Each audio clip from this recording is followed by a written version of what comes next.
छत्तीसगढ़ में दो चीज़ें एक साथ आई हैं। एक तो बारिश आ गई है, फसल वगैरह का काम शुरू होगा खेतों में। दूसरा, चुनाव के प्रचार का मौका आ गया है। कल परसों में मोदी जी यहाँ आने वाले हैं 2-3 दिनों के बाद में, और उसको लेके भी बड़े लाउड स्पीकर चल रहे हैं। हमको भी ये रिकॉर्डिंग कभी आगे पीछे करनी पड़ती है, क्योंकि हमारे दफ्तर के ठीक सामने बीजेपी का ऑफिस है, वहाँ लाउड स्पीकर बहुत बज रहे हैं इन दिनों। तो खैर ये चुनाव तक अभी चलते रहेगा ऐसा प्रचार। लेकिन चुनाव के मौसम में ही एक और बात दमखम से सामने आती है कि सरकार से जितने संगठनों की जो मांग रहती है, हर संगठन चुनाव के समय एक कोशिश और कर लेना चाहते हैं कि किसी तरीके से सरकार जाती हुई सरकार के कार्यकाल के आखिरी महीने, आचार संहिता लगने के पहले के महीने, इसमें कुछ हासिल हो जाए शायद इस सरकार को। तो छत्तीसगढ़ में ऐसा ही एक बहुत बड़ा तबका है। मेरी जानकारी में छत्तीसगढ़ में सबसे बड़ा तबका है जो सरकार से उम्मीद लगाए हुए है और सरकार से लगातार मांग कर रहा है। ये एक तबका है अनियमित कर्मचारियों का। सरकार में जो अनियमित कर्मचारी काम कर रहे हैं, सरकारी कर्मचारी रहते हैं जो नियमित हो जाते हैं, लेकिन बहुत सारे कर्मचारी अनियमित रहते हैं जो नियमित होने की मांग करते रहते हैं। इनकी मांग नई नहीं है, और इस सरकार के 4.5 साल के ख़त्म हो जाने के बाद ये आखिरी महीनों की मांग नहीं है, ये इस सरकार के पहले दिन से मांग है। बल्कि कहना गलत होगा, पहले दिन से मांग है। ये अभी जो सरकार है, इसकी जो पार्टी है कांग्रेस पार्टी, उसके चुनाव घोषणा पत्र का ये वायदा है। आप फ़र्क समझ लीजिए। ये कर्मचारी संगठन आज आके सरकार से मांग कर रहा हो ऐसा नहीं है।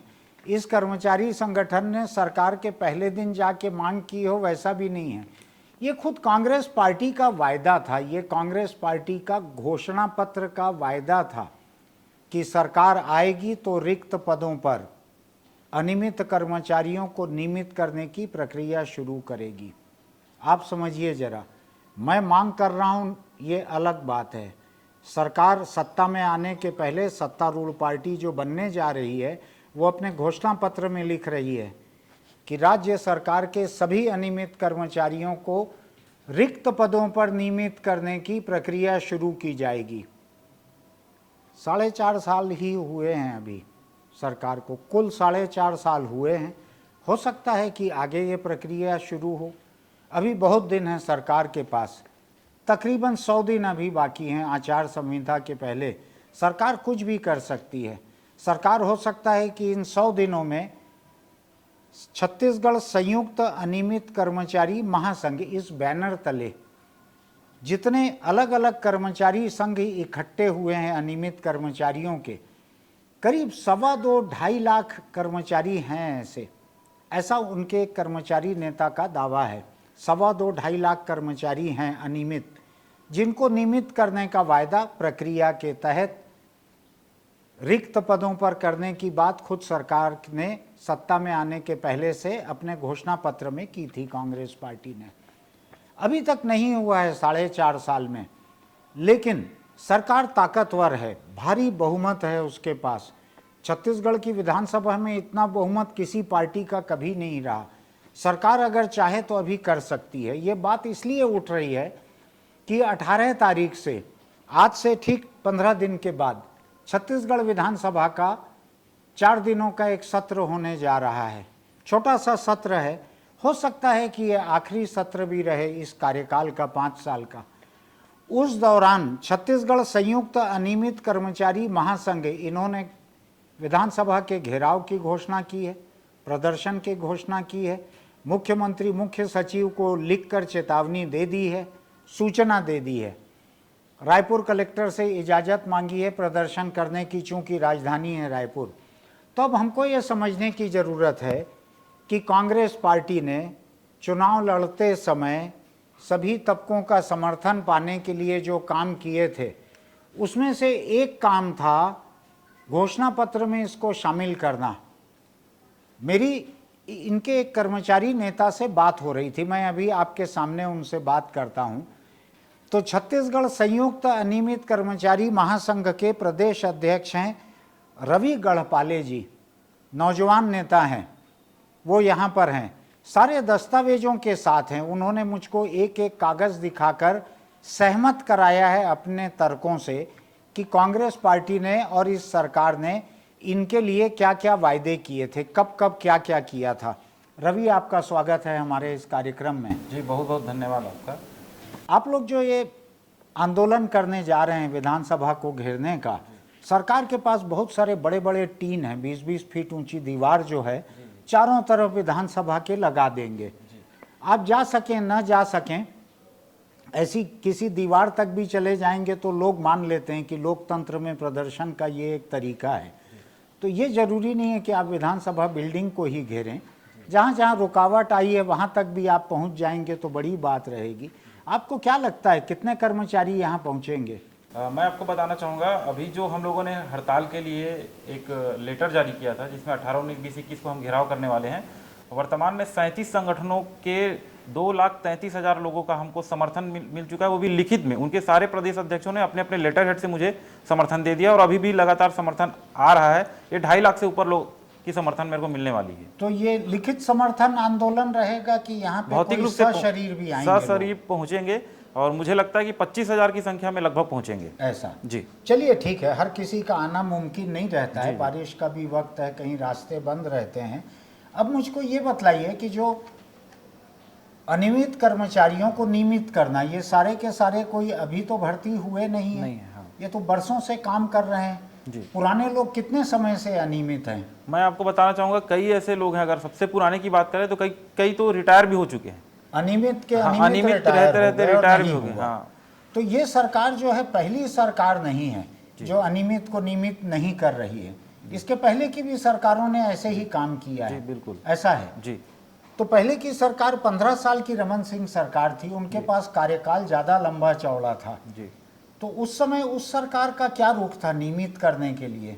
उस समय भी हम लगातार अपने बैनर के तले अपनी मांगों को पहुंचाते रहते थे। हाँ। लेकिन शायद जिस पुरजोर तरीके से पहुंचा पाना था कि हम एक कोई ताकत बन सकते हैं, वो शायद हमारी इस मांगों को डिनाई कर दिए, जिसकी वजह से हमको हमारा लक्ष्य नहीं मिल पाया।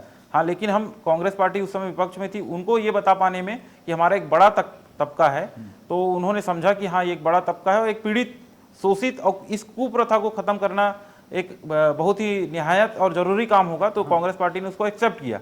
हम लोगों ने भी कांग्रेस पार्टी को बोला कि भाई, अगर आप एक राष्ट्रीय पार्टी और आप हमारी समस्या को समझ रहे हो, क्योंकि भारतीय जनता पार्टी तो समझ नहीं रही थी, तो हम लोगों ने भी कहा कि ठीक है, अब जो विधानसभा आएगा, विधानसभा के चुनाव आएंगे, तो हम लोगों ने, कर्मचारी संगठनों ने निर्णय लिया कि एक नारा हम लोगों ने दिया था, मेरा वोट उसको जो नियमित करे मुझको। और ये क्योंकि हम एक दायरे में रहते हैं, कोई भी शासकीय कर्मचारी चाहे वो नियमित हो या अनियमित हो, डायरेक्ट राजनीति में अपनी बात पब्लिक प्लेटफॉर्म में नहीं बोल सकता। तो इनडायरेक्टली तरीके से हम लोगों ने एक तरीका अपनाया, पोस्टर बनाया, सारे पूरे छत्तीसगढ़ के सभी जिलों में हम लोगों ने पोस्टर्स लगाए थे और तो मैसेज दिया। आपको लगता है कि भूपेश बघेल की जो सरकार बनी, कांग्रेस जो जीत के आई, उसमें आप लोगों का भी योगदान रहा होगा? बिल्कुल, कम से कम 10 लाख वोट हम लोगों ने कांग्रेस पार्टी को दिलवाए हैं। ऐसा? 10 लाख वोट, यानी आप लोग 2.25 लाख हैं, उनके परिवार तो 2-2, 4-4 वोट हर एक के परिवार से मिले होंगे कि हमारे घर का कामकाजी व्यक्ति जो है रेगुलर हो जाएगा। ऐसा? जी। अब सरकार बनी तो उसके बाद क्या किया इस सरकार ने आप लोगों के लिए? चुनावी घोषणा पत्र में तो लिखा है जी, लेकिन मैं एक बात को समझना चाह रहा हूं आपसे। आप कह रहे हैं कि 2.25 लाख अनियमित कर्मचारी हैं।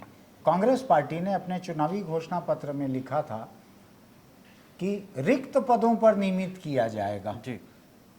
तो रिक्त पद और सारे कर्मचारी, इनका कोई अनुपात का अंदाज है क्या आपको, कितने होंगे? जी, अगर घोषणा पत्र की बात करें तो घोषणा पत्र में निश्चित तौर पे आपने जो कहा कि रिक्त पदों पे की जाएगी, तो निश्चित तौर पे जितने भी डिपार्टमेंट है उसमें सभी जगह रिक्त पद हैं। अगर हम अनियमित कर्मचारी को अगर नियमितीकरण की कार्यवाही केवल रिक्त पद पे भी करते हैं तो 70% अनियमित कर्मचारी नियमित हो जाएंगे। ऐसा? हाँ, बिल्कुल।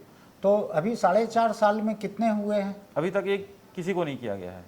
4.5 साल में एक को भी नहीं किया गया है। हाँ। लेकिन आप मुझको दिखा रहे थे कि मुख्यमंत्री बनने के बाद भूपेश बघेल ने 3 दिन या 4 दिन के भीतर मंत्रालय में जो बैठक ली, उस बैठक में उन्होंने अधिकारियों को घोषणा पत्र दिया और कहा कि ये इस पे अमल करना है। और उसके बाद सरकार के 4 या 5 IAS अफसरों की एक कमेटी बनी जो अनियमित कर्मचारियों को नियमित करने के बारे में आगे कार्रवाई करेगी। वो कमेटी का क्या हुआ अभी तक?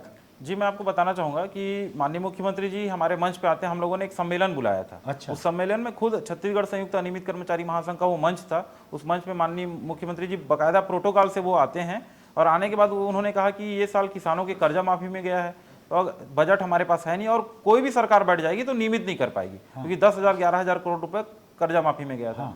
तो आप लोगों को भी नियमित करना है, घोषणा पत्र में वादा है, तो हम अगले साल करेंगे। अच्छा। ये बात 2019 में उन्होंने कहा था, आज हम 2023 में खड़े हैं। तो 2020 आ गया, तब उसको उनको अपने बात के मुताबिक करना चाहिए था। घोषणा पत्र भी हो गई और निजी घोषणा भी हो गई, लेकिन 2020 में कहाँ पहुंचा मामला ये? फिर ये कमेटी, उसी मंच से उन्होंने एक कमेटी भी गठित की। हाँ। 5 IAS लोगों की एक कमेटी बनी। हाँ। फिर वो कमेटी रिवाइज होती है दिसंबर महीने में, और उसके बाद वो कमेटी अलग अलग तरीके से जानकारी मंगाई। AG साहब से अभिमत मांगा गया, विधि विभाग से अभिमत मांगा गया, और जानकारियां बस विभागों से मांगी गई, कर्मचारी कितने लोग हैं, अलग अलग कंडिका पे बिंदुवार जानकारी मंगाई गई। जानकारी अभी तक इकट्ठा नहीं कर पाए हैं। ये 2020 से चालू हो गया था या और पहले से चालू हो गया? 2019 से ही चालू है। 19 से चालू हो गया था। तो सरकारी विभाग जो हैं वो कितने नियमित हैं, कितने अनियमित हैं, इसकी जानकारी अभी तक नहीं आ पाई है। नहीं आ पाई है, और बाकायदा माननीय मुख्यमंत्री जी ने नोट शीट चलाया था कि ये जानकारी जुटाई जाए, उनको जानकारी चाहिए। हाँ, तो ये अभी 4.5 साल हो चुका है शायद। जी, अभी तक ये जानकारी इकट्ठी नहीं हो पाई है। हाँ। तो आप लोग क्या उम्मीद कर सकते हो अगले 100 दिन में, अगर 4.5 साल में जानकारी भी नहीं इकट्ठी हो पाई है जी, तो क्या हो सकेगा? क्या लगता है आपको क्या होगा? देखिए, सरकार की अगर इच्छा शक्ति हो तो वो कुछ भी किया जा सकता है। हाँ। अगर आप देखिए, अभी चुनाव आ रहा है तो चुनाव ड्यूटी, इतने करोड़ों लोग चुनाव में वोट डालने जाएंगे। सारी व्यवस्था सिस्टम कर लेगी। आर्थिक सर्वेक्षण कराने की बात हो या कोई भी योजना को लागू कराने की बात हो, जनगणना की बात हो, तो सारी चीजें तुरंत हो जाती है। ऐसा नहीं कि सरकार के पास सिस्टम नहीं है और सिस्टम से नहीं किया जा सकता। सारे आंकड़े हैं, सिर्फ नियत की बात है। अगर कल बोलेंगे तो कल विधानसभा का एक विशेष सत्र बुला के आराम से नियमित किया जा सकता है। मैं आपको बताना चाहूंगा, छत्तीसगढ़ से लगे हुए जो अन्य राज्य हैं वहां नियमित किए गए हैं कर्मचारी को। कहां पर? आपको बताना चाहूंगा, उड़ीसा जो हमारा बगल का राज्य है, वहां मुख्यमंत्री जी अपने जन्मदिन पे सारे जितने भी वहां अनियमित कर्मचारी से सबको नियमित कर दिए हैं, और उन्होंने ये भी घोषणा की है कि इसके बाद अब कोई अनियमित कर्मचारी का भर्ती भी नहीं होगा। मतलब कि उन्होंने इस कुप्रथा को हमेशा हमेशा के लिए समाप्त कर दिया और युग पुरुष बन गए हैं। वो पिछले 25 साल से जीतते आ रहे हैं, मेरे को लगता है 20 साल और जीतेंगे वो। ऐसा? हाँ, आप समझ सकते हैं कितना बड़ा ऐतिहासिक निर्णय है। ये कुप्रथा की तरह है। मतलब एक व्यक्ति जो 5,000 10,000 में, ये तो लेकिन दूसरे पार्टी के मुख्यमंत्री हैं, कांग्रेस पार्टी के किसी राज्य ने भी किया है क्या? मैं आपको बताना चाहूंगा, राजस्थान में कांग्रेस पार्टी की सरकार है। वहां भी 36,000 कर्मचारियों को नियमित किया गया है। अशोक गहलोत जी ने ट्वीट किया था। कब किया है ये? पिछले साल उन्होंने ट्वीट किया था। ये भी दीपावली के आसपास ही उन्होंने ट्वीट किया था। ऐसा? दीपावली के आसपास। पंजाब में भी नियमितीकरण की कार्रवाई चल रही है। दिल्ली में भी अरविंद केजरीवाल ने कुछ कर्मचारियों को, पूरे तो नहीं, कुछ 1-2 विभाग के कर्मचारियों को नियमित किया है वहां पर। झारखंड में भी नियमितीकरण की कार्रवाई की गई। तो ये मुख्यमंत्री आप बता रहे हैं आपके कार्यक्रम के मंच पे आए थे जी, सरकार बनने के बाद जल्दी ही जी, तो उसके बाद उनका क्या कहना है? आप लोग तो कई बार मांग पत्र दिए हो, क्या कहना है उनका? सिर्फ आश्वासन ही मिलता है जब भी मुलाकात करते हैं, ठोस कार्रवाई अभी तक कुछ दिखा नहीं। और मैं तो आपको ये बताना चाहूंगा, तो आखिरी बार आपने सीएम से कब मुलाकात की है? लगभग 1.5 साल हो गया मुलाकात हुए, क्योंकि अब वो मिलना ही नहीं चाह रहे हैं। क्योंकि जितने रिसोर्स से हम उनसे मिलना चाह रहे थे, वो रिसोर्स को शायद उन्होंने ऐसा कुछ कह दिया हो या जो भी चीज हो कि वो बाधा इस तरीके से उत्पन्न हो रही कि वहां तक मुलाकात का पिछले 1.5 साल में आप मिल नहीं पाए हैं सीएम से, ऐसा आपका कहना है? जी, जी। और ये आपका कहना है कि ये लाखों कर्मचारियों का प्रतिनिधित्व करता है ये संगठन? बिल्कुल। ये दो बातें जी। तो इतने बड़े कर्मचारी संगठन के नेता इस काम के लिए सीएम से 1.5 साल से नहीं मिल पाए। आपने गंभीरता से कोशिश की थी? बिल्कुल की है। उनके जितने निज सचिव हैं, उनके जो एसडी हैं, उनके जो सलाहकार हैं, चाहे वो राजनीतिक सलाहकार हैं और संसदीय सलाहकार है, उन सबसे हमारी मुलाकात हुई है, बातचीत हुई है, चर्चा हुई है। उनको सारा चीज बताया गया है कि हम किस टॉपिक में मिलना चाहते हैं। वो बोलते हैं कि हम समय ले रहे हैं, लेकिन उसके बाद समय मिल नहीं पाता। और राजनीतिक सलाहकार या संसदीय सलाहकार से और बड़ा और किसके पास जाएंगे अपॉइंटमेंट लेने के लिए? आप ही बताइए। वो तो अंतिम वो है ना, या तो फिर उसके बाद सीएम साहब ही हैं। अब ये बतलाइए मुझको, ये आपने मुझको एक कागज़ दिया है, मेरे पास और कहीं से नहीं आया है। इसमें कांग्रेस पार्टी का एक चुनावी होर्डिंग दिख रहा है। ये होर्डिंग जो है चुनाव प्रचार के दौरान था, जी उसमें लिखा गया है कांग्रेस की सरकार बनेगी, नियमित किए जाएंगे सभी अनियमित कर्मचारी। जी इसमें सभी शब्द लिखा हुआ जी। है। घोषणा पत्र में रिक्त पदों पर लिखा हुआ है। आपका कहना है कि जितने आपके कर्मचारी हैं जी। उसके 70% करीब तो पोस्ट खाली पड़ी खाली हुई पड़ी है, हाँ, बिल्कुल। उनमें आराम से भर्ती रेगुलर किया जा सकता है, ऐसा आपका कहना है। जी यानी आप अगर सभी शब्द पे न भी अड़ें जी और केवल रिक्त पद की बात करें तो भी 70% हो जाएंगे, बिल्कुल। लेकिन वो भी नहीं हुआ है। जी तो अभी दिक्कत क्या हो रही है? विभाग जो हैं 50 में से, जो आपने कहा मुझको कि 50 में से करीब 25 विभागों ने जानकारी भेजी है जी कि कितने रिक्त पद हैं। जी। तो आधे विभागों ने जानकारी ही नहीं भेजी है कि कितने रिक्त पद हैं। जी। तो क्या सरकार सोच समझ के ऐसा कर रही है कि न जानकारी इकट्ठी हो न फाइल आगे बढ़े? जी मुझे तो इसी जो इस तरीके की बातें हैं उससे वैसा ही लग रहा है कि सरकार जानबूझ के ऐसा कर रही है। ऐसा बिल्कुल, क्योंकि जो ऊपर में जीएडी में बैठते हैं या जो सेक्रेटरी होते हैं, विभाग के सेक्रेटरी होते हैं, क्या उनको ये नहीं पता जब वो सैलरी दे रहे हैं तो कितने कर्मचारी को सैलरी दे रहे हैं? क्या हवा में सैलरी बांट दे रहे हैं? जैसे भीख तो ऐसा नहीं दे रहे हैं कि फेंक के पैसा दे दिए। अगर आप 1 रुपये भी देते तो आपको भी पता रहता है कि मैंने उसको 1 रुपया दिया। आप बकायदा सैलरी में लोगों को रखे हो तो क्या आपको कर्मचारियों की संख्या नहीं पता होगी? 100% पता होगी और एक दिन में इकट्ठा किया जा सकता है जानकारी। हम लोग ये जो 2.5 लाख लोगों का समर्थन लिए हैं, ये कोई महीनों से चल रहा था कार्यक्रम, ऐसा नहीं है। 2 दिन पहले लेटर लिखा और 2 दिन के बाद मेरे को 2.5 लाख लोगों का समर्थन मिल गया। ऐसा तो इच्छा शक्ति होनी चाहिए, 2 दिन में आपके पास डेटा और आंकड़े आ जाएंगे। डेटा आंकड़े तो ऐसे ही पड़े हैं, तो सरकार खुद करना नहीं चाह रही है। ये बताइए आप, अभी जब आप बीजेपी के नेताओं से मिलते हैं जी तो अब उनका क्या कहना है? अब हमदर्दी है उनकी? अब जब विधानसभा का सत्र आया है तो हम लोग अपनी बातों, क्योंकि हम तो विधायक है नहीं, तो जो विधायक होगा वही सदन में सवाल उठाएगा विपक्ष का भूमिका निभाते हुए। तो उनका रूप जो है रहता है कि हाँ, हम लोगों से ये गलती हुई कि हम ये चीज़ नहीं कर पाए। अच्छा, हम इस बार आप लोगों की बात को रखेंगे। और हर विधानसभा, पिछले 6 विधानसभा की बात करूं, हर बार जो है उन्होंने सवाल उठाया कि नियमितीकरण के संबंध में सवाल उठाया, और भूपेश बघेल जी को पानी पीना पड़ गया है विधानसभा के अंदर। ऐसा? जी बिल्कुल, मेरे पास सारे वीडियो हैं। आप लोगों के मुद्दे ने उनको पानी पिला दिया? बिल्कुल बिल्कुल, हाँ। पिछले बार धर्मलाल कौशिक जी जो नेता प्रतिपक्ष है, जब उन्होंने नियमितीकरण के लिए सवाल पूछा, पानी पीना पड़ गया था उनको। ऐसा? हाँ, जवाब नहीं देते बना, क्योंकि ये घोषणा पत्र का है। आपने लिख के बोला है, और लिख के अगर आप वो चीज नहीं कर रहे हैं तो वो तो चीट हुआ ना। आपने 2.5 लाख लोगों के सामने सीधा पब्लिकली चीट कर रहे हैं, और उसके बाद अब ये चुनाव आने को है, तो झूठ बोल के आप किस मुंह से वोट मांगने के लिए जाएंगे? तो जनता ये भी देख रही है। अब मेरे को एक व्यवहारिक बात बताइए जी कि आप ये आंदोलन कर लेंगे 2 दिन का, 3 दिन का, 25,000 लोग आपके कहे मुताबिक इकट्ठे भी हो जाएंगे यहाँ, आप धरना प्रदर्शन कर लेंगे, विधानसभा को घेर लेंगे, इसके अलावा आपके हाथ में क्या है? आप सरकार के काम को किसी आंदोलन से ऐसे रोक सकते हैं कि सरकार मजबूर होके करे? सर, हमारे पास जो हमारे यूनियन है उसमें कुछ एसेंशियल सर्विस, अति आवश्यक सेवा वाले भी संगठन है, जिसमें से बिजली विभाग, जिसमें 25,000 ठेका कर्मचारी आते हैं। अगर बिजली, जो अभी हम रिकॉर्ड कर रहे हैं, अगर बिजली बंद हो जाए तो रिकॉर्ड बंद हो जाए। कोई अस्पताल में कोई मरीज है, वो तो एसेंशियल सर्विस में आते हैं, वो भी हमारे साथ है ना, तो वो अगर कर देंगे तो सरकार को सोचना पड़ेगा कैसे। वो तो एसेंशियल सर्विस जो है उस पे कानून अलग लागू हो एस्मा जाता अगर है। लगाते हैं। अभी तो पटवारियों पे लग गया था। जी, पटवारियों का आंदोलन बिना कोई मांग पूरे हुए खत्म हो गया। जी, प्रयास कर सकते हैं सर, लोकतंत्र में हमारे पास। मैं आपको भड़का नहीं रहा हूँ कि आपको ऐसा करना चाहिए, मैं समझना चाह रहा हूँ कि आपके हाथ में क्या विकल्प है। इसके बाद में केवल एक ही विकल्प होगा कि जो दूसरी पार्टियां घोषणा पत्र बना रही हैं उसमें एक लाइन की जगह आपको मिल जाए, और जो होर्डिंग लगेगी बीजेपी की, कांग्रेस तो नहीं लगाएगी होर्डिंग ये वाला दोबारा, क्योंकि उसने नहीं किया है, लेकिन भाजपा की, आम आदमी पार्टी की जो होर्डिंग लगेगी वो उस होर्डिंग में आपका जिक्र और आ जाए आपके नाम का, उसकी फोटो खींच के आप रख सकें, 4.5 साल अगली सरकार को दिखा सकें कि आपने ये किया था, और फिर जो चल रहा है आपके साथ वही चलता रहे, आपके लोग रिटायर होते रहें बिना रेगुलर हुए। लोकतंत्र में यही आपके हाथ अभी दिख रहा है मुझको। नहीं, लेकिन सर हम लोगों ने ये भी निर्णय लिया है कि 4 दिन के लिए हम जरूर आ रहे हैं। क्योंकि निर्णय हम लोगों ने ये लिया था कि 4 दिन करेंगे।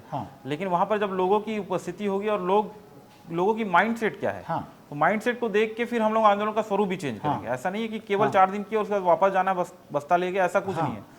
वहाँ माइंडसेट के हिसाब से आंदोलन की रूपरेखा और तय करने वाले हैं। हाँ। तो कुछ और भी अलग कर सकते यानी हैं। भाजपा ने अपने पिछले कार्यकाल में आप लोगों के लिए ये नहीं किया, आप मांग करते रहे। जी। ठीक है। जी जैसा आपने पिछली बातचीत में बताया, रमन सिंह मिलने का समय आसानी से दे देते थे। हाँ। भूपेश बघेल भी शुरू में आपके कार्यक्रम में ही आ गए, कार्यक्रम में ही मिलने के समय से और ज्यादा। जी जी अब 1.5 साल से आपको समय नहीं मिल पा रहा है। जी। शायद व्यस्त होंगे, रोज दौरा करते हैं, रोज भेंट मुलाकात के लिए कहीं न कहीं जाते हैं, ऐसी कोई वजह होगी। जी। अब मुझको ये बतलाइए कि दोनों पार्टी को आप आजमा चुके, भाजपा को 15 साल आजमा लिया, कांग्रेस को आपने ये 4.5 साल, ये 5 साल पूरा हो जाएगा आजमाते हुए। मेरी शुभकामना आप लोगों के साथ है कि आपकी मांग पूरी हो, जी। लेकिन मेरी उम्मीद नहीं है आपके साथ कि ये हो जाएगा अगले 100 दिन में। ठीक है। अब मुझको ये बतलाइए, अगर कोई तीसरा विकल्प यहाँ पे रहेगा, राजनीतिक विकल्प छत्तीसगढ़ में, जो आप कह रहे हैं कि आपके लोग इकट्ठे होंगे, सोचेंगे, विचारेंगे, कुछ करेंगे, तो क्या ऐसा भी हो सकता है कि न इस पार्टी ने 15 साल में किया, न इस पार्टी ने 5 साल में किया, तो हम लोग किसी और के तरफ देखें, नोटा की तरफ देखें, किसी छोटा की तरफ देखें, किसी के तरफ देखें, ऐसा भी हो सकता है जी। क्या? ये सारे आपने जो विकल्प सुझाए हैं, उन सारे विकल्पों पे हम लोग विचार करेंगे और निश्चित तौर पे जैसा आप विचार कर रहे हैं, हाँ। उस पे आगे बढ़ सकते हैं। हाँ, मैं सारे केवल- विकल्प हमारे लिए खुले हैं। यानी ये मेरा सुझाव नहीं है, मैं केवल अपनी बात जो मेरे मन में आ रही है सामने रख रहा हूँ। यानी मुझको अरविंद केजरीवाल ने अपना ठेका नहीं दिया है, न नेताम जी ने दिया है कि आप ऐसा बोलो तो हम लोगों को वोट मिलेंगे। जी। अभी तक किसी ने दिया नहीं है ठेका, तो मैं अपने मन से ही आपसे जानना हमारे चाह पास रहा भी हूं। सारे विचार खुले हुए हैं, सारे विकल्प खुले हुए हैं। हाँ। क्योंकि अभी आपने ये कहा कि 100 दिन बचे हैं, तो ये रातों रात खेल हो जाते हैं, वो तो आपको भी पता है। चुनाव में एक आखिरी रात जो होती है वो भी काफी होती है। और पिछले विधानसभा में आपने देखा होगा कि अंडर करेंट था। हाँ। वो अंडर करेंट दिखा नहीं था आपको, चुनाव वाले दिन तक समझ में नहीं आया था कि नहीं आया था। हाँ 60-65 प्लस इन लोग हो जाएंगे। हाँ। तो यही अंडर करंट जो है वो कर्मचारियों का था, ऐसा। क्योंकि कर्मचारी अंडर बिलो द टेबल काम करता है। ठीक, टेबल ठीक, वो प्रचार हाँ, नहीं कर हाँ, रहे वो थे। प्रचार नहीं करेगा, वो बताएगा नहीं मैं किसको वोट देने जा रहा हूँ। हाँ। लेकिन वो पूरी टीम को पता रहता है कि वो किसको वोट करेगा। तो अंडर करंट हम लोग काम करेंगे, लेकिन ये ऐसा। अभी नहीं बता रहे हैं। आपने पहले बिजली कर्मचारियों का कहा कि उनमें भी अनियमित है, जी। अभी आप अंडर करेंट बोल रहे हैं। हाँ। तो किसी को झटका लगने जा रहा है इस चुनाव में। सीएम साहब का डिपार्टमेंट ही है बिजली विभाग, उन्हीं का डिपार्टमेंट है, उन्हीं को झटका देंगे। आपने रवि बहुत दिलचस्पी से तमाम बातों के जवाब दिए। मेरी शुभकामना है कि आपकी मांगों में जितनी जायज़ मांगे हों सब पूरी हों। जी जी। मैं यानी जायज़ से परे कोई होगी तो मैं उस पर टिप्पणी करना नहीं चाहता। सर ये जायज ही है, क्योंकि अन्य राज्यों में हुआ है, लेकिन तो आपका यहाँ भी जितना होना चाहिए। आपका जितना जायज़ हक बनता है आपका जरूर पूरा हो, उसके लिए मेरी शुभकामना आपके साथ है। जी। अनियमित कर्मचारी बड़ा मुद्दा है, जैसा कि रवि बतला रहे हैं। 2.5 लाख के करीब अनियमित कर्मचारी हैं। पिछले चुनाव में इनके प्रभाव के, इनके परिवार के 10 लाख से अधिक वोटर थे। कांग्रेस के घोषणा पत्र में उनके वायदे की वजह से, और वायदे एक चीज़ को साफ कर देना जरूरी है कि कांग्रेस ने किसान के कर्ज माफ़ी जैसे वायदे तो गंगा जल हाथ में लेके किए थे, ये वाले के लिए गंगा जल हाथ में नहीं लिया था। लेकिन मैंने जब रवि से कहा तो इन्होंने कहा गंगा जल नहीं लिया था, लेकिन 900 स्क्वायर फीट का होर्डिंग लगाया था। तो इस बात को इसी संदर्भ में देखना चाहिए कि ये गंगा जल वाला वायदा नहीं था, ये 900 स्क्वायर फीट का वायदा था। सड़क किनारे लगाया गया था। राजधानी रायपुर में जोरा की सड़क जो है हाईवे, उस हाईवे पे ये लगाया गया था वायदा। इसकी फ़ोटो भी हम कोशिश करेंगे आपको दिखाएं। रवि ने कहा है कि मुख्यमंत्री टीएस सिंहदेव इनके जो वीडियो हैं वायदे के वो हमको भेजेंगे, अगर होगा तो हम उसको भी दिखाएंगे। हमारी कोई भी नीयत कर्मचारियों को सरकार के खिलाफ भड़काने की नहीं है। जो उनकी जायज़ मांगे हैं वो पूरी होनी चाहिए। अगर उनकी मांगों में कुछ नाजायज़ है तो बेशक पूरी ना हो। सत्तारूढ़ पार्टी ने पिछले चुनाव के पहले जो अपने वायदे किए थे उसकी फिक्र करना सत्तारूढ़ पार्टी का काम है। हम केवल आने वाले विधानसभा सत्र के दौरान जो एक आंदोलन के बादल देख रहे हैं, और उसके बाद जो चुनाव तक के महीने जो हैं एक बेचैनी के हो सकते हैं, उसको हम आपके सामने रख रहे हैं। हमारे कार्यक्रम को देखने वाले लोग खुद भी समझदार हैं, वो तय कर सकते हैं इसमें क्या सही है क्या गलत है, कौन सही है कौन गलत है। तो मैं अगले किसी कार्यक्रम को लेकर, अगले किसी समाचार को लेकर आपके बीच फिर आऊँगा। तब तक के लिए नमस्कार। आपको हमारा ये वीडियो अच्छा लगता है तो इसमें सब्सक्राइब करने की बटन दबाइएगा, नोटिफिकेशन की बटन दबाइएगा। फिर मिलते हैं।